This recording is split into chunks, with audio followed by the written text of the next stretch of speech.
Can you hear me now? Can you hear me now? Can you hear me now? Can you hear me now? Can you hear me now? All right. All right. Can you hear me now?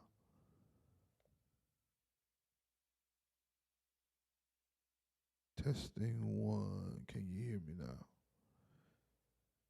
All right. Praise the name of the Lord. Well, if you would go ahead, greet me. I see several of you already commenting in the comments. If you would greet me, let me know that you're joining us tonight for our first deeper Bible study in about a month. We took the month of July off for our season of consecration, and we are back again tonight, uh, resuming our deeper Bible study. And while you're greeting me, if you would go ahead and hit that share button, let somebody know that we're in the virtual space and that we are preparing to open the Word of God and that they want to be touched by the truth that we're going to share on tonight. All right. And while we're going through this lesson, I invite you to engage with me in the comments. I invite you to hit the like button, hit the heart button, make sure that we're seen in the social media algorithm. And the more you do it, the more the people will see us, the more the people will be able to hear what we are sharing with you from the scriptures. All right, I want to get started very quickly. The first thing I want to do tonight, I need to get a commitment from you. I need you to commit to being in all 5 deeper Bible studies in the month of August. Every Tuesday for the month of August. I want you to commit to not missing one of these deeper Bible studies. I've not taught on this subject since I've been the pastor of this church. This will be my first time truly teaching in this way, and I want you to get all that the Lord has put on my heart to share with you in regard to this subject. So if you would, if you're going to make that commitment, that pledge to be in deeper Bible study with me every Tuesday in the month of August, if you would, go ahead, put some ones in the comments. Let me know that you're with me. Right. If you're going to be here on Tuesdays with me, put some ones in the comments. Let me know that you're going to be with me. I see you. I see you. I see you. We'll have 3 weeks virtual and 2 weeks hybrid where we'll be in person and virtual, but I don't want you to miss any of this. All right? We're going to go to 1 Corinthians chapter number 16 tonight. 1 Corinthians chapter 16. We're going to do verses 1 through 4. I'm going to try my best to get as much of this in as I can. If I can't get as much as I want to, I especially have to deal with verse 2. All right, so our goal is to get as much of it as we can. If we can't get all of it, we especially want to get all the way through verse 2. 1 Corinthians chapter 16, verses 1 through 4. I'm reading from the New American Standard Version of the text. Now concerning the collection for the saints, as I directed the churches of Galatia, so do you also. On the first day of every week, each one of you is to put aside and save as he may prosper, so that no collections be made when I come. When I arrive, whomever you approve, I will send them with letters to carry your gift to Jerusalem. And if it is fitting for me to go also, they will go with me. I want to label our study, it's going to be our label for the month, our label for the night, Paul's philosophy of financial stewardship. Paul's philosophy of financial stewardship. Now, the text that we've read together tonight, if we take a very narrow look at the text, it deals with the collection for the poor saints at Jerusalem. This is the subject of verses 1 through 4. Paul is talking about a benevolence offering that he is raising throughout all of the Gentile congregations to support the poor saints at Jerusalem. That's the narrow look. The broad look is that Paul is giving us his philosophy of financial stewardship. This is his philosophy of financial stewardship, and that is why we're labeling this Paul's philosophy of financial stewardship. Now, there are two key words that we need to pull from this title. The first word I want you to put in the comments is this word philosophy. Come on, put that word philosophy in the comments. Philosophy.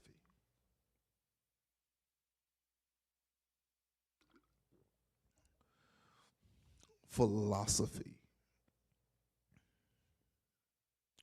This word philosophy describes for us what a person believes, that's one, and two, how that person behaves in a particular discipline. So if you are a teacher, most teachers have a philosophy of teaching. I, as your pastor, have a philosophy of preaching, a philosophy of pastoral ministry. Most doctors have a philosophy of practicing medicine, and so forth and so on. Depending upon the discipline, they have developed a philosophy based on what they believe that particular discipline should be. That's one. And then because I believe this about this discipline, now I have these set behaviors that I'm going to do because I believe what I believe about this discipline. Prime example for me, my discipline is in preaching. And so one of the things about that I believe about preaching is that the preacher must always be prepared. That there should never be a time that I stand before you to proclaim the word of God and not be prepared. And because I believe that, my behavior says that I have to spend time in the study of the word. I have to spend time reading and meditating and musing over the word, that I'm not just keeping it in my head, I'm putting it down on paper. I am prepared. Why? Because the preacher of the gospel should never stand unprepared. That's a part of my philosophy. And so what we have here is Paul presenting his philosophy. This is what he believes. This is how he believes we should behave. Now, there's a second word here that we need to pull out of this title, and that word is stewardship. Come on, put that word stewardship in the comments. The word is stewardship.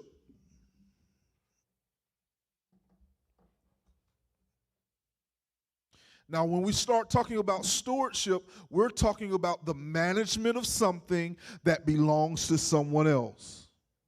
Stewardship says, this is not mine, it belongs to someone else. But they've entrusted it to me to manage it. So, early in this lesson, I'm going to have you make a confession in the comments that's going to be a little hard for you. I know it's going to be a little hard. I know it's going to be a little hard, but we're going to get through it together. I'm going to put it on the screen. And I want you to put it in the comments. Here it is. It is not my money.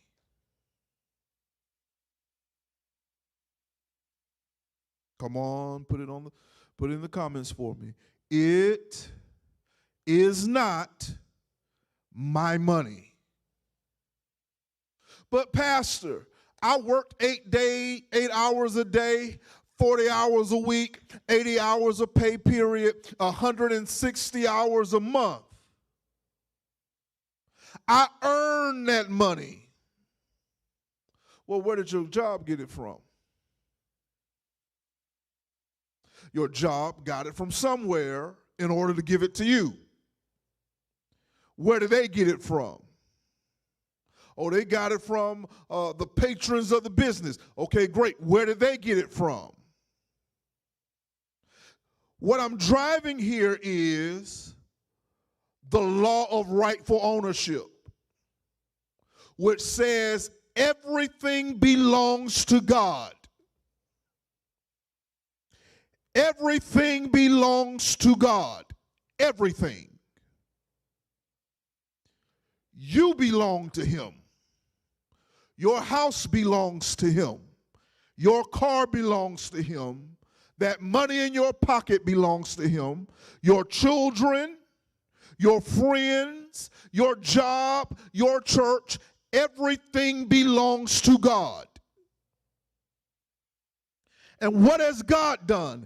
God has entrusted his things to you and said, I want you to manage what belongs to me. It's not yours. I'm giving it to you as a stewardship. I want you to manage this. I'm trusting you to manage this, which seems to suggest to us that if you're stuck on little, it's because God can't trust you with more.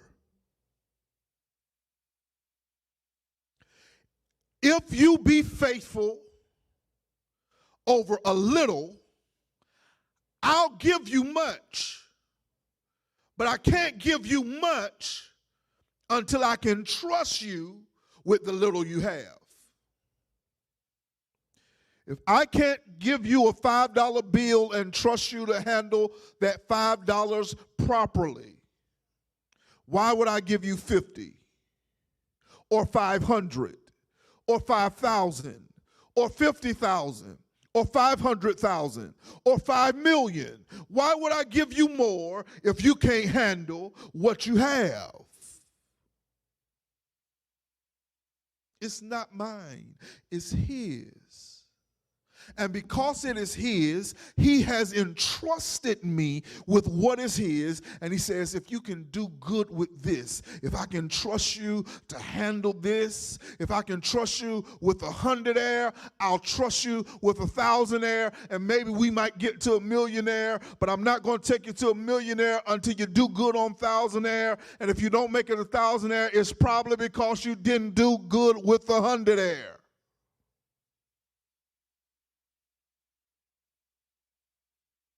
And so when you come to 1 Corinthians 16,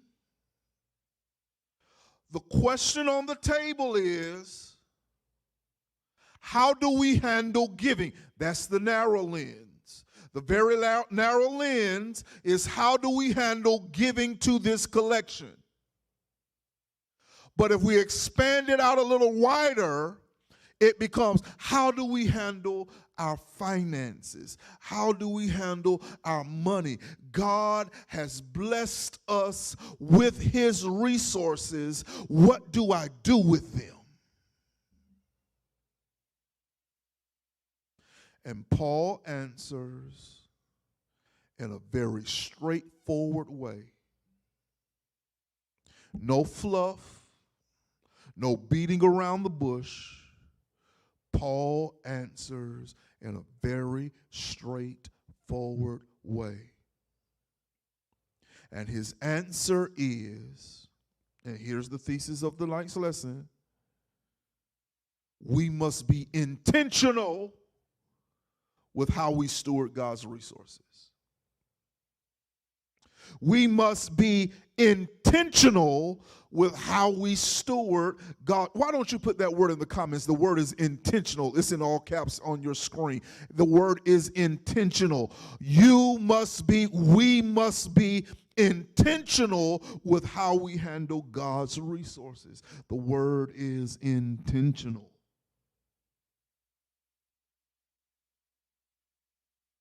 The word is intentional. Now, there's a root word in this word intentional, and that root word is intention.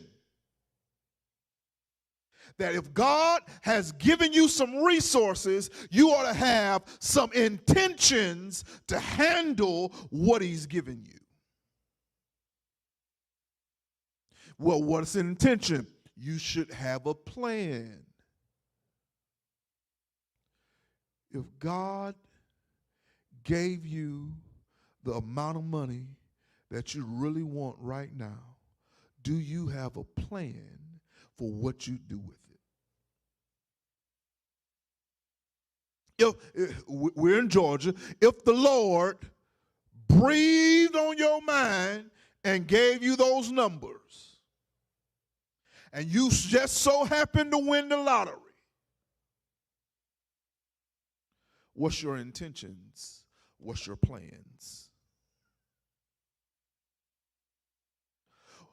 Ride down to the casino, and by chance you hit big. Do you have an intention? You get a bonus on your job. What's the plan? What's the plan based on? The plan should be based on your philosophy, what you believe about money, how you behave with money. Paul's answer to the Corinthian church is that if God can get it to you, you need to have a plan on what you're going to do with it. All right? I'm going to skip verse number 1 where he deals with this collection, and I'm going to jump right into verse 2, okay? We're going to jump right into verse 2. Now, I need to say this before we get into verse 2. What we're fixing to discuss is basic principles. So that means very narrowly, they apply directly to the offering that Paul is talking about in the text. It is explicitly written in the text, verse 1, that he's talking about the collection for the poor saints in Jerusalem. But we can zoom the lens out. And when we zoom the lens out, this is about how you handle your money in general. This isn't just about how you handle the offering, although it applies to the offering. It also deals with how you handle your money in general, okay? So listen. It's finna get tight. It's gonna be a bumpy ride. But we're gonna get through it together. If you're gonna hang in here with me, go ahead, put some twos in the comments if you're gonna hang in here with me. Come on, give me some twos if you're gonna hang in here with me.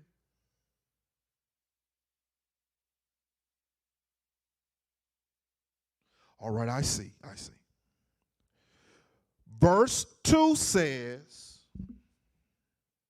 that Paul has a standard way of handling finances. Paul has a standard for handling money. Now, there are three different ways, three different kinds of financial stewardship, or another way to say that, three different ways you can handle your money.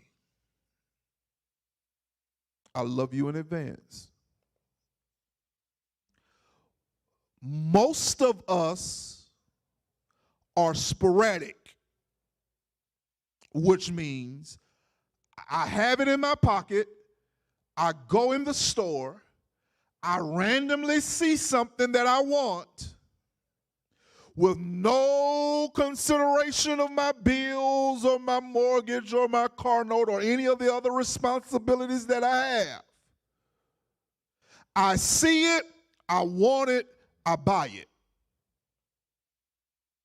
Sporadic. Anybody other than the pastor been guilty of being a sporadic manager of money? Just sporadic.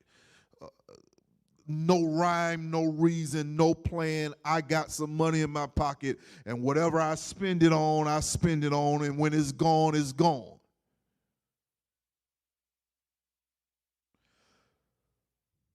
Most of us handle our money sporadically. Here's the second. Then not just sporadic, there's sacrificial management of money. Show you how this works, sacrificial management of money. So the refrigerator breaks. And now, even though you didn't have the money to buy a new refrigerator, other things have to be put on the back burner because we got to sacrifice to get this refrigerator. Anybody identify with that? Anybody identify with that? Go ahead, put some threes in the comments if you can identify with what I'm saying. That hey, it wasn't in the plan, but it was necessary, so I had to spend it anyway. Now, let me go back to this sporadic because I only talked about it in the wide, broad sense. Let me bring it to giving. Sporadic givers are people who only get their offering together when they get to church. They've not planned what they give. So you might get $1 this Sunday, you might get $5 next Sunday. If they got the income tax or got a stimulus check, you may get 10. But there's no rhyme or reason to their giving. It's very sporadic. You may not get anything from them at all. Now, using giving, we're going to come over here to sacrificial. Sometimes the Lord will press on your heart to give something more than you would regularly give. The Lord blessed me a few years ago. And when the Lord blessed me, He pressed upon my heart to give a sacrificial offering. It's still hard to talk about it even now because it was 5 figures before the decimal point. 5 figures. One offering, 5 figures. I even tried to use the first lady. I went to the first lady hoping she was going to say, no, I don't know if we should do that. And went to her and she talking about, if the Lord told you to do it, baby, go on and do it. It's not an often thing. It's not all the time. But sometimes the Lord will press upon your heart to give something more than you normally give. So you have the sporadic. You have the sacrificial. Here's the third, and this is where we're going to camp. You have those who handle their money with a system. Come on, put this word system in the comments. Come on, put this word system in the comments. A system of giving. A system of handling your finances. Come on, put that word system in the comments. This is where you should live. This is where I want to get you. This is what this teaching is designed and tailored to. This is the end goal for this series, to bring you from just being a sporadic giver to being a systematic giver, to having a system of giving. I personally have a system of giving. I'm not telling you to do something that I don't do. I have a system of giving. Every week, I'm going to pay that 10% tithe. Every week, I'm going to give my pastor, Bishop Brian Keith Hodges, 5% of my total income every week. Every week. Now, I'm moving from just giving to the church to financial management at all. Every week, I'm going to put 50% of my check into our family account. I'm going to put another 10% in savings. Each of the savings accounts gets 10%. The investment account get 10%. And now that I got Deuce and Kendall are going to get $5 a piece.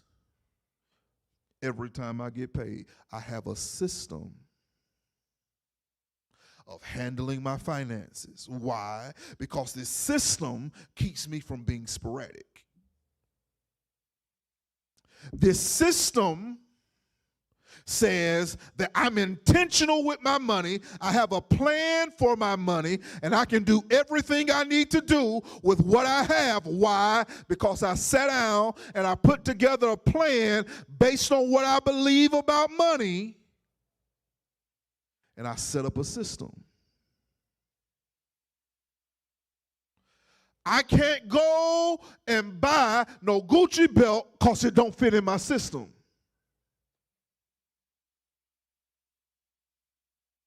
No Prada bags, no Louis pumps. Okay, that's for the women. I can't go and buy no $1,500 piece of equipment to put in this car that I've been working on for the past 2 years in the garage because it doesn't fit into the system. If it doesn't fit into the system,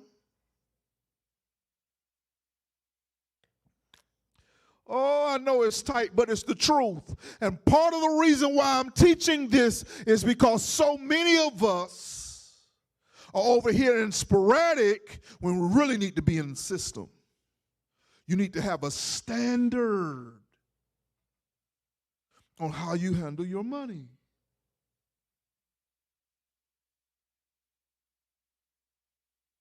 So, Paul's philosophy, I'm moving ahead.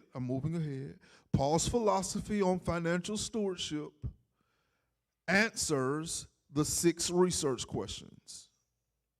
6 research questions.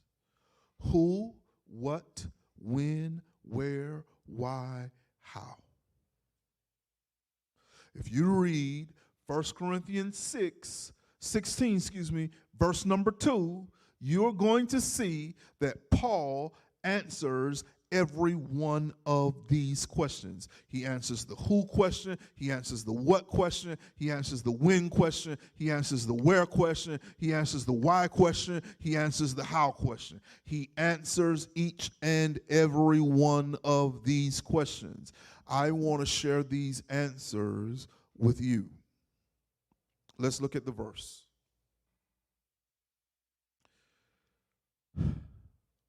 On the first day of every week, each one of you is to put aside and save as he may prosper, so that no collections be made when I come. On the first day of every week, each one of you is to put aside and save as he may prosper, so that no collections be made when I come. Paul is going to answer all 6 of these research questions with this one verse. Come on, put the word who in the comments. This is the first question. Put this word who in the comments. Who needs to give? Who needs a system of giving? Who needs a system of managing their finances? Who? That's the first question. Let's read the text. On the first day of every week, who? Each one of you. Who needs to have a system of giving? Each one of you. Who needs to have a system of managing their finances? Each one of you. Paul is not leaving anybody out.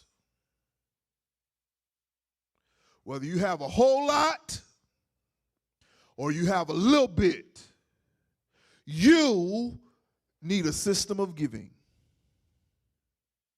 You need a system of managing your money. If it's a whole lot, you need a system. It's a little bit, you need a system.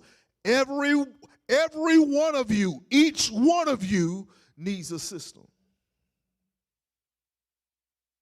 The first question is, who needs to manage their finances well? And the answer is you. Why are you teaching this, Pastor? I'm teaching this while I'm talking about the who. I'm teaching this because Greater Beulah, since 2020, has paid off $250,000 worth of debt because of the giving of the members of this church. While at the same time having to write benevolence checks to get people's lights turned back on. Who needs to manage their money?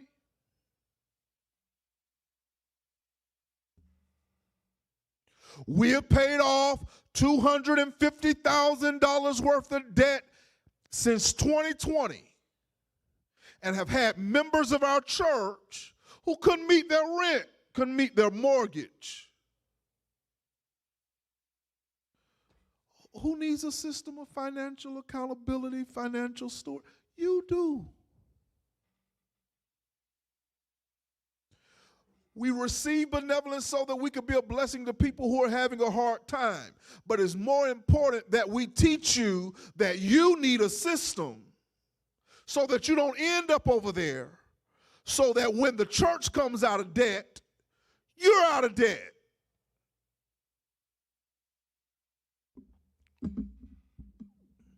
So that when the church bills get paid from your offering, I wish I had somebody to help me tonight.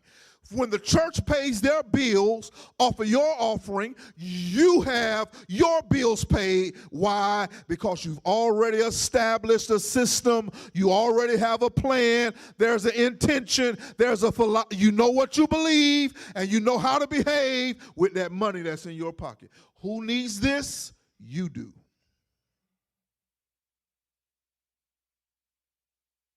You do. On the first day of every week, each one of you is to put aside and save as he may prosper, so that no collections be made when I come. I don't care if your bank account has so many zeros on it, you can't see the end of the number. You need a system. I don't care if you got dust in your bank account. There's a minus sign in front of the number on you. I don't care if that's your situation. I'm not shaming you or downing you or talking about it. No. That's not what this is. What this is saying that the way you get that minus sign from in front of that number on your bank account is you put a system in place. A plan, set some intentionality so that you can manage your money well. So the first question is who? Here's the second question. Come on, put this in the comments. The question is what?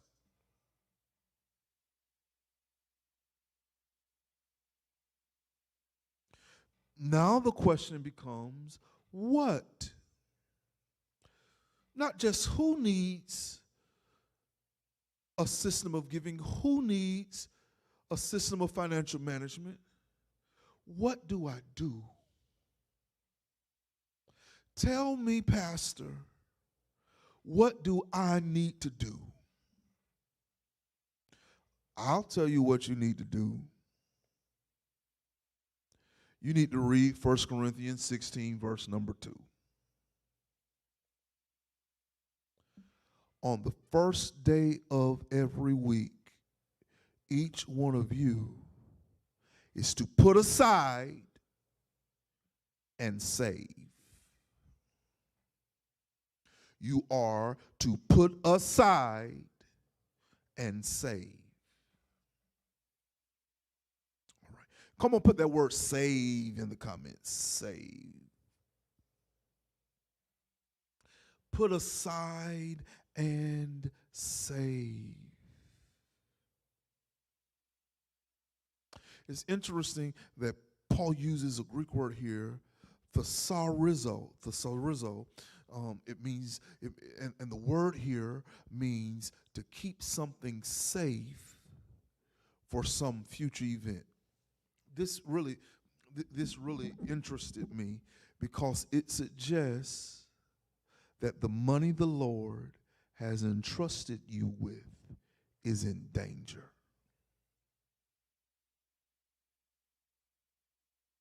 It suggests that the resources that God has entrusted you with is in danger.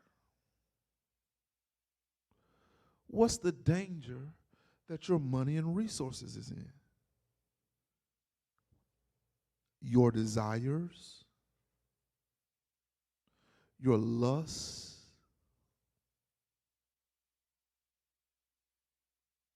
your cravings. I'm finna put something out there. If you can identify with this, I want you to put a 4 in the comments if you can identify. Don't put it in until I tell you. Anybody ever set some money to the side and then you wanted something and it started bothering you because you had the money to do it even though you set it to the side? It was like, if I just get that over there, I can do this. If I just pick this up, I can get this. Oh, and here's the phrase that my dad would say. My dad would say, and that money started burning a hole in your pocket. If you can identify with that, go and put a 4 in the comments. Put a 4 in the comments. If you can identify with it, that money started burning a hole in your pocket, and even though you had set it aside for some future event, it was in danger. Why? Because you wanted something. You wanted it, and you wanted it bad. We're here talking. Listen, I done got hungry and had some money set aside that I said I wasn't going to touch. And my stomach started having a conversation with my wallet. Y'all ain't got to be honest with the preacher, but I know I'm telling the truth. My stomach started having a conversation. You know you got it over there. You ain't going to use all of it. I'm talking good in this room. You ain't going to use all of it. You're just going to use a piece of it. And so the reason why you set it aside, you put it out of view, is to protect the money from your cravings and your desires.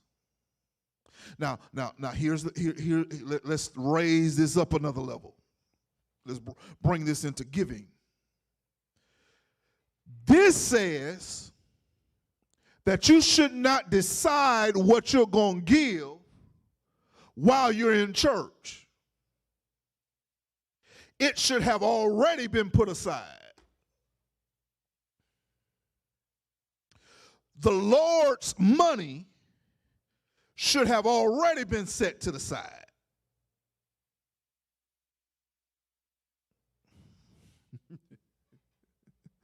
Unless the Lord has put a sacrificial gift on your heart and he presses it upon you while you're in the service and you're adjusting what you've already planned to give, your giving should be planned before you get here.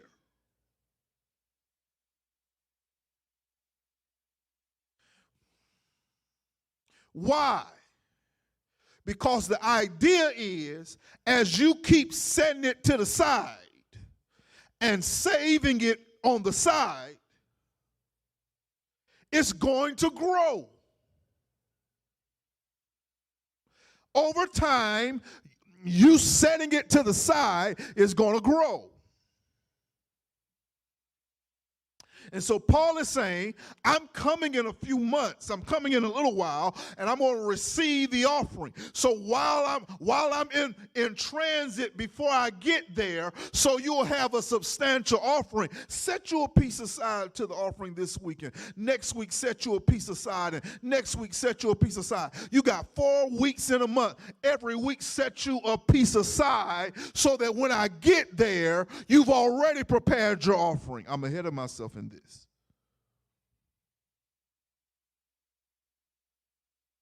Now let me throw in some syntax. Syntax says that this is a present active, which means this is continuous action, which is to restate what I just stated. That you don't just do this one time. You can't put money in savings one time. You got to keep on putting money in savings.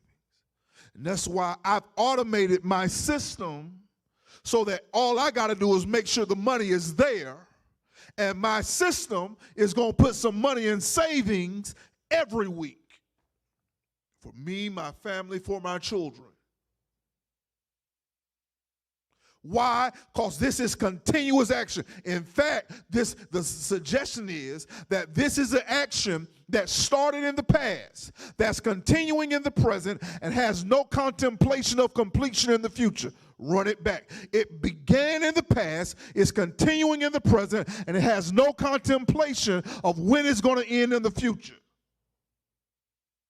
So it is just something that I do. It is a part of who I am to set 10% in every one of my savings accounts every time I get paid. It's just a part of my philosophy about money.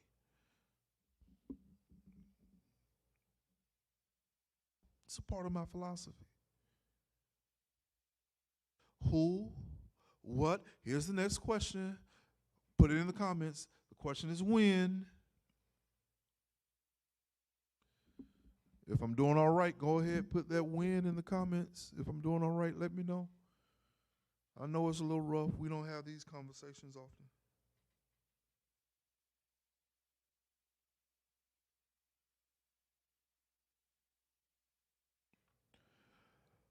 When, let's read the text again. When do I use my system? Forgiving my system for financial management on the first day of every week. Oh God, it's right here in the Bible. It's in the Bible. How to do this is in the Bible. It's in black and white. He says, on the first day of every week, each one of you is to put aside and save. Now, we can be surface. We can be surface. The surface here is that the first day of the week, Sunday, was worship day. And so, before you go to worship, set your money aside. Before you go to worship, allocate your funds to where they need to go. That's okay. That's okay. We can go with that. But there's another level here. The first day of the week was payday. You work Sunday through Friday, Sunday to Friday. Sabbath is on Saturday. No work is done on Saturday. But when you go to work on Sunday, and you get that check on Sunday, the first thing you do is set the Lord's money aside.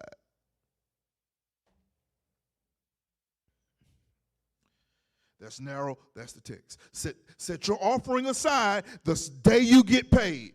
Let's raise that up in general, okay? Do your budget, allocate your money on the day you get paid. I get paid on Sundays. Deacon Bell, Brother Johnson, Deacon Hornsby, they're going to come into all three of them going to come into the office. They're going to bring me the financial report for the day, and they're going to have it folded in half. They're going to have that financial report folded like so. And when I open that financial report, in there is going to be my check. And when I leave the church, I'm headed to the bank, because my only job in my financial system, my only job is to put the money in the bank. And once I put the money in the bank, I've set all of our bills to automatic withdrawal.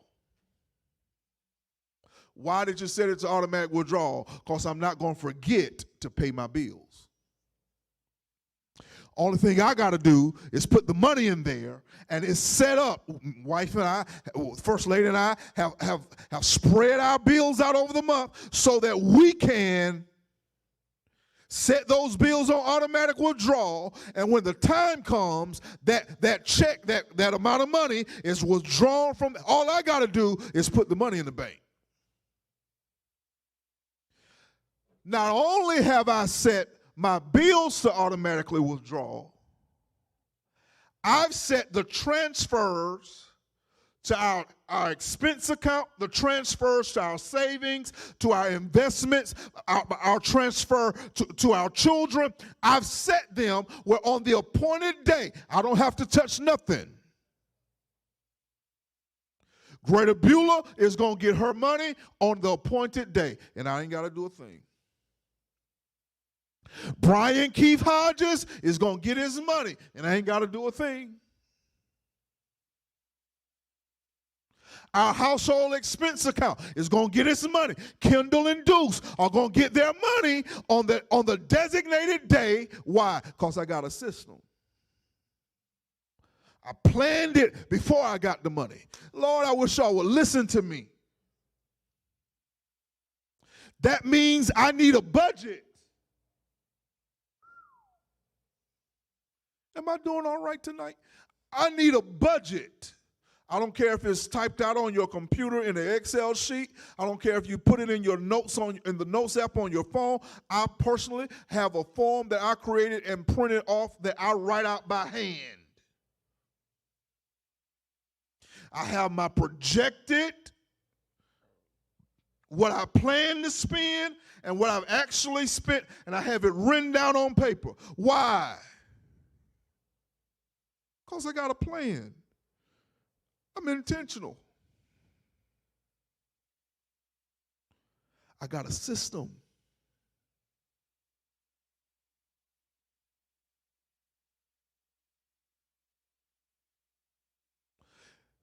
Paul says that when you get paid, you need to set your money aside. Because you want to know what's going to happen if you don't set that money aside when you first get it? It's going to be a sale.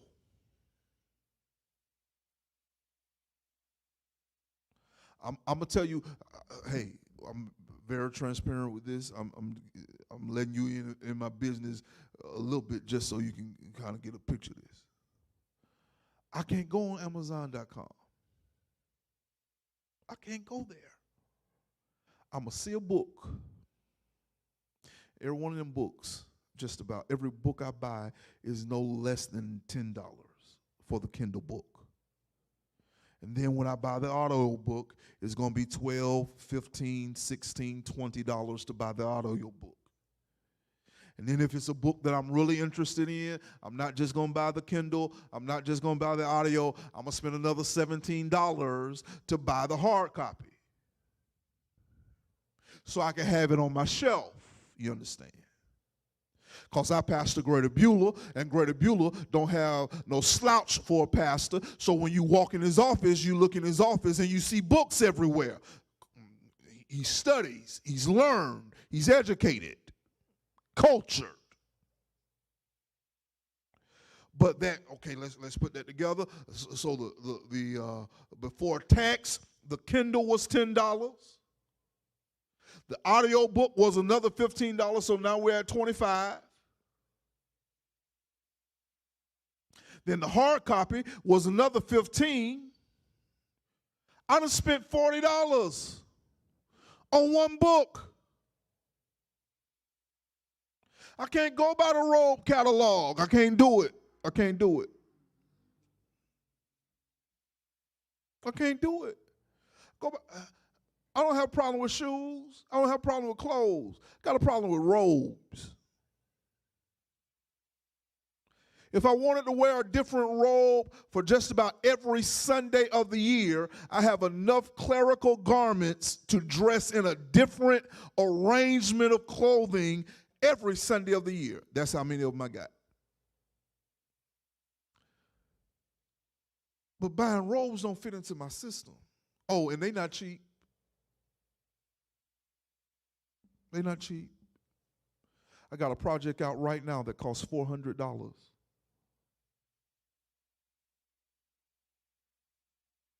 $400 to sweat up. So because I know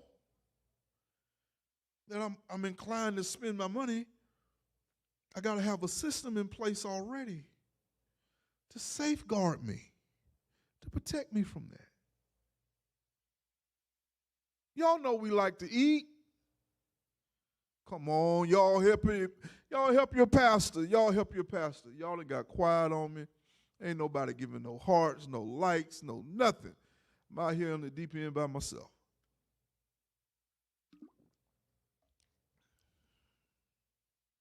But does it fit into the system? Does it fit into the budget? Because by doing this at the first of the week when I get paid, you know what happens? I know how much I have that I can spend on the books.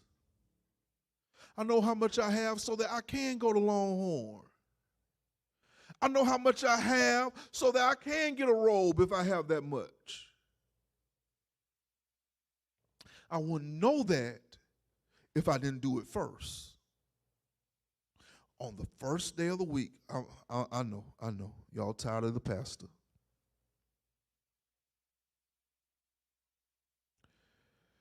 Come on, put when, excuse me, it's not when, this is where. Let me correct that. The next question is where.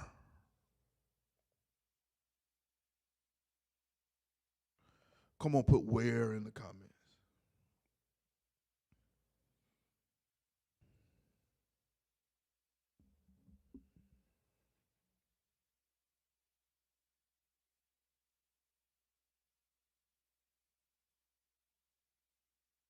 The question is where. Let's read the text one more time. On the first day of every week, each one of you is to put aside and save as he may prosper. Let's read it in King James. Upon the first day of the week, let every one of you lay by him in store as God has prospered him. Now, you can't really see the where on the surface. You got to dig into this word. This word aside, lay by him, is this Greek word, hoiatoi, H-E-A-U-T-O. And here's what it means. It means to be at home. It means to do it in private. Now y'all let me talk to you right here. It ain't nobody's business how much money you make. It's nobody's business how much money you give.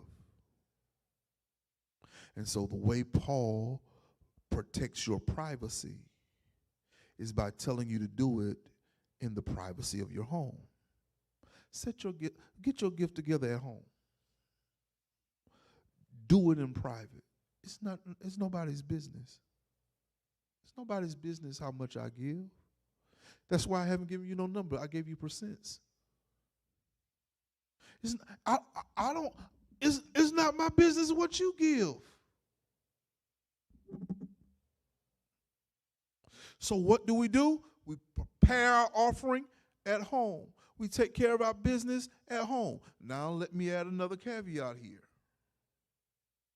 Now some of you, like your pastor, may need to invite a coach or a mentor into this private area, this private space, to coach you, to teach you what to do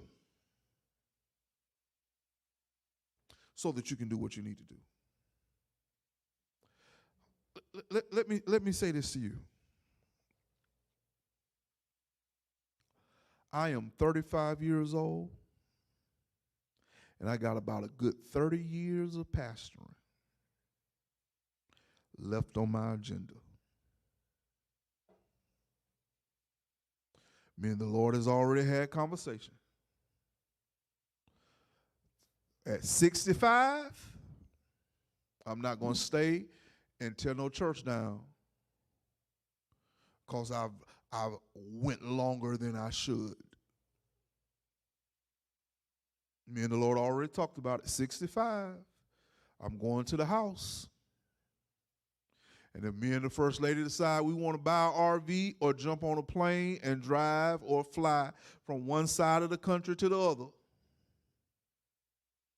coast to coast, border to border, and around the world, 165 hit, that's what we're doing. But I can't do that if I don't start preparing for it now. And so I have somebody in my life, let me back up. So one of the blessings that this church gave me is a financial package, and in addition to the financial package came a financial planner. Somebody to tell me, hey, you can be a little more aggressive on that investment. You need to put some money over here. Take some of the money you got here and put it there. It ain't nobody else's business. But to help me get to where I need to be, the Lord allowed me to bring somebody into the privacy of my personal finances to help me. And you don't need to be so proud that you won't let somebody help you. Now, I ain't telling you to tell the world your business, but there are some people that can help you get on the right road. Because I'm telling you, 65, bake me a cake, sing me a song, give me a hat, let me go home. Because my heart grieves because I'm watching certain pastors stay past their time, longer than they should. Why? Because they never prepared to go home. I've watched people who are working while they should be at home retire. Why? Because they didn't make no preparations. Do it now. Do it now. Where do you do? At home. In private. Yes, invite somebody in to help you, but it ain't nobody else's business. It's nobody's business. I got 2 more questions and I'm going to stop. Come on, put the question why in the comments. The question is why. I've worn y'all tired. Y'all done stop talking to me. The question is why.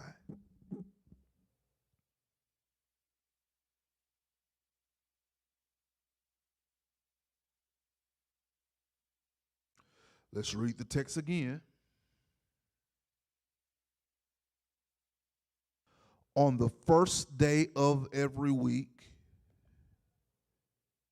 each one of you is to put aside and save as he may prosper, so that no collections be made when I come.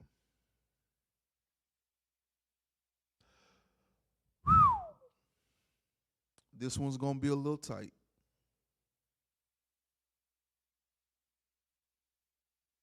Y'all love me? Y'all love me? Y'all love me? Gotta make sure y'all love me before I say this. This is going to hit a little hard.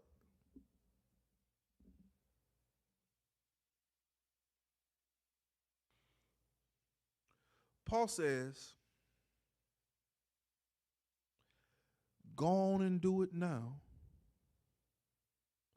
so when I get there, you don't have to beg. You don't have to scrape and scrounge up money to meet your obligations. Go ahead, handle your business now so you don't have to beg when it's time to receive the offering. See, Paul is up in Macedonia. And Paul is writing from Macedonia to Corinth saying, hey, I'm coming to Corinth, and I'm going to stop in Corinth. I'm going to pick up your offering, and I'm going to go on to Jerusalem. And when I get to Jerusalem, I'll deliver the offering to Jerusalem. Now, when I get there, already have your offering together so that you're not trying to scrape up an offering once I get there. You're not trying to scrounge some up. You're not trying to beg. Hold on. I don't have to beg you to do what you could have already done. That's giving. Let's go to the broader spectrum of this. Set your system and plan in place. So when it's time for you to pay your bills, you're not scraping and scrounging trying to pay the bill.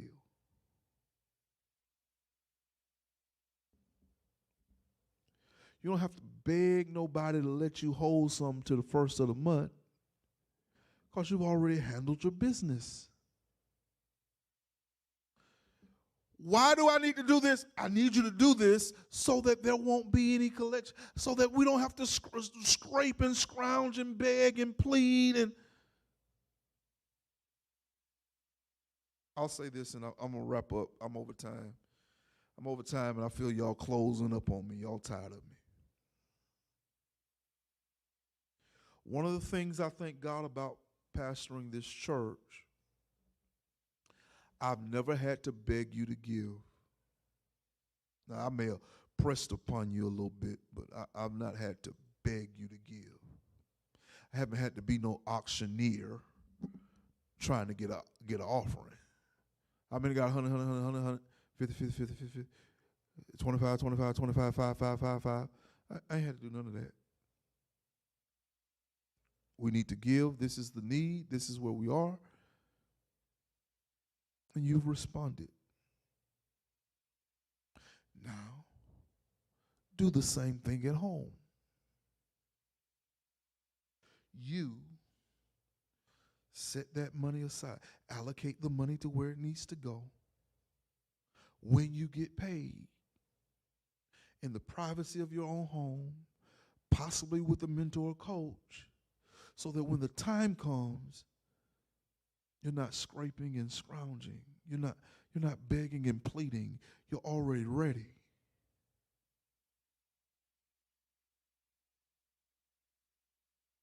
Here's the last one.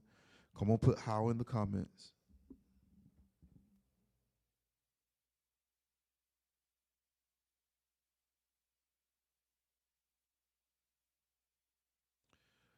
Come on, put how in the comments.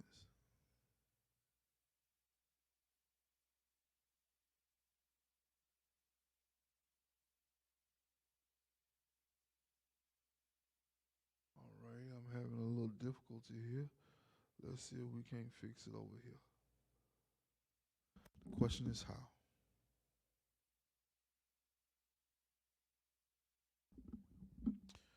How?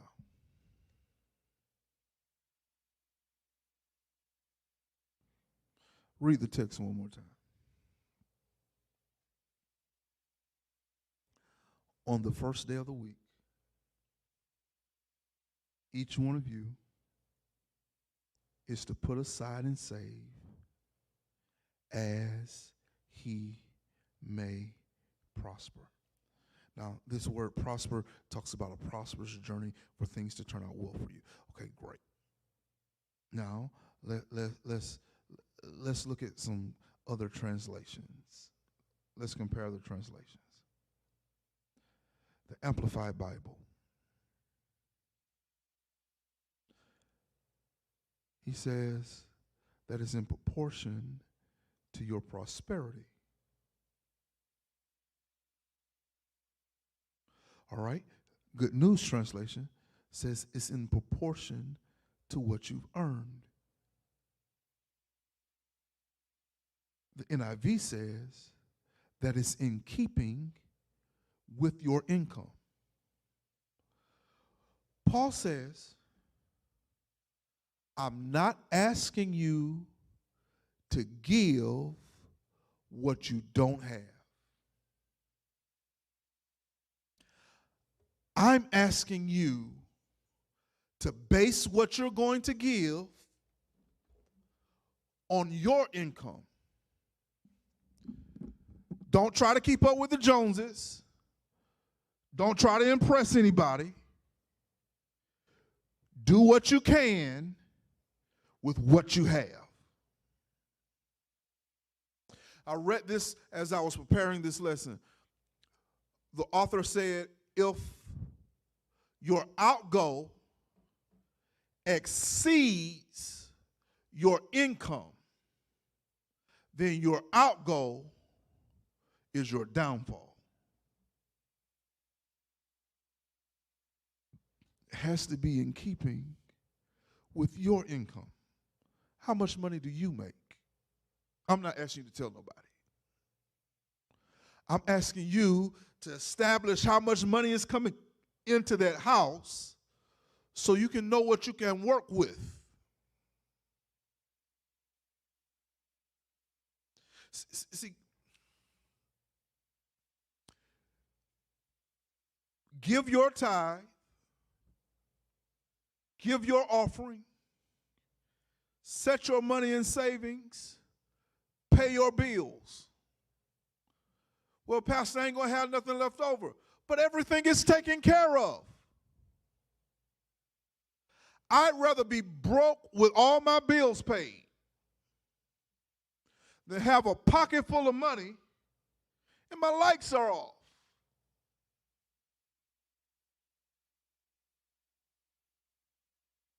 He says that we do this in keeping with our income. And so, yes, my tithe is 10% of my income. Well, Pastor, do I tithe off of the net or the gross? Here's your answer. Is the net what you really made? Was that really how much you prospered? Or is the net what you made minus the taxes that were taken out and the insurances that were taken out and whatever other deductions that were taken out? For some, it would be child support or spousal support or whatever. Is that what you really made?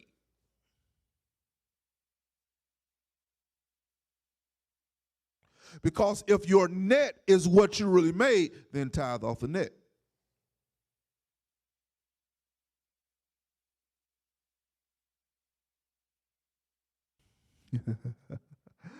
Oh, Lord, I got to stop. I got to stop because y'all, yeah, I feel it now. Pastor, you meddling.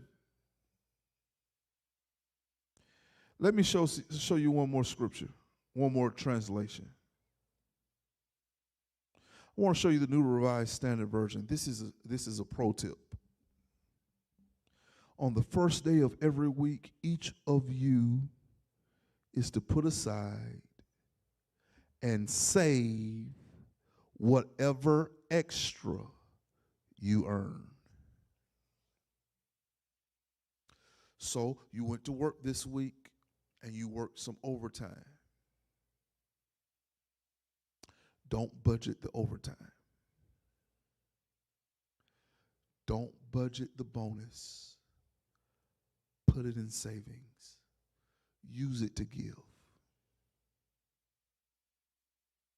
That's literally what this says. Save whatever extra you earn.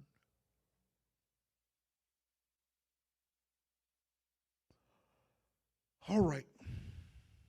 I'm going to stop.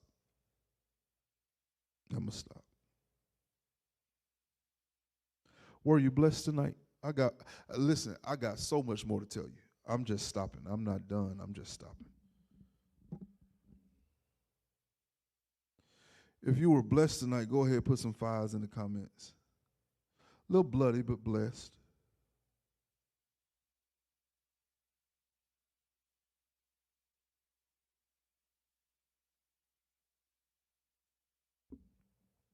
If you were blessed by this, go ahead and put some fives in the comments for me. Now, I'm going to be teaching in this way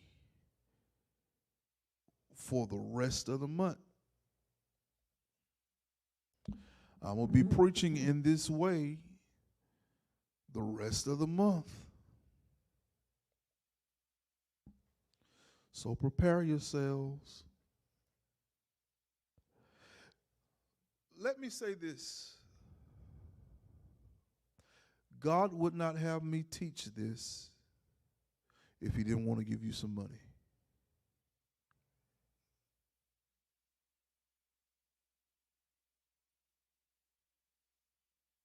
If you're hearing me teach this, it's because the Lord wants to change your financial situation. But before he can change your financial situation, he has to change your financial philosophy, how you see money, what you believe about money, how you handle money. And you can't just base it off of what other people say, what you pick up here, what you pick up there. You got to base it off of the Word of God. So he wouldn't have me teaching this, talking to you in this way, if he didn't want to bless you financially. So prepare yourselves. Stretch your capacity. How do I stretch my capacity with money, Pastor? Go to work on how you handle what you have.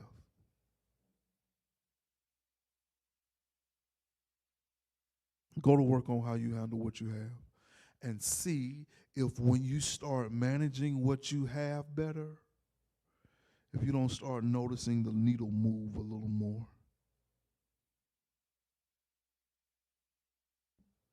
Yeah. We're all in and we are inviting people to be a part of worship. We'll be in the sanctuary Sunday. We'll be in the sanctuary Sunday. We're going to postpone the Lord's Supper to the second Sunday, but we will be in the sanctuary worshiping Sunday. On the second Sunday, we'll do the baptism, we'll do the Lord's Supper, we'll issue out ministerial credentials. We'll do that on the second Sunday. I'm asking us to pray for your pastor this week. This weekend over into next week, I'll be traveling and preaching. I'll be doing a pastor's installation Sunday. And so I'll be away. I want you to still come to church. Still come to church. Be here even though I am not. I'm doing what's required of me, preaching in pastor's installation, imposition of the laying on of hands to install a new pastor into a new church. And he's entrusted me with his installation. So I'll be away doing that. I'll be away preaching revival next week. We're still going to have Bible study. I'm still going to go live. I'm still going to teach. I'll just leave teaching and head into preach. Amen. So y'all be prepared for next week, okay? I'm asking you to continue in prayer in the appointed hours of prayer. I'm asking you to be in Golden Agers Bible study tomorrow morning. Brother Reggie will be teaching our Golden Agers Bible study. We're so happy to restore him we're so happy to restore him to his teaching role in our church.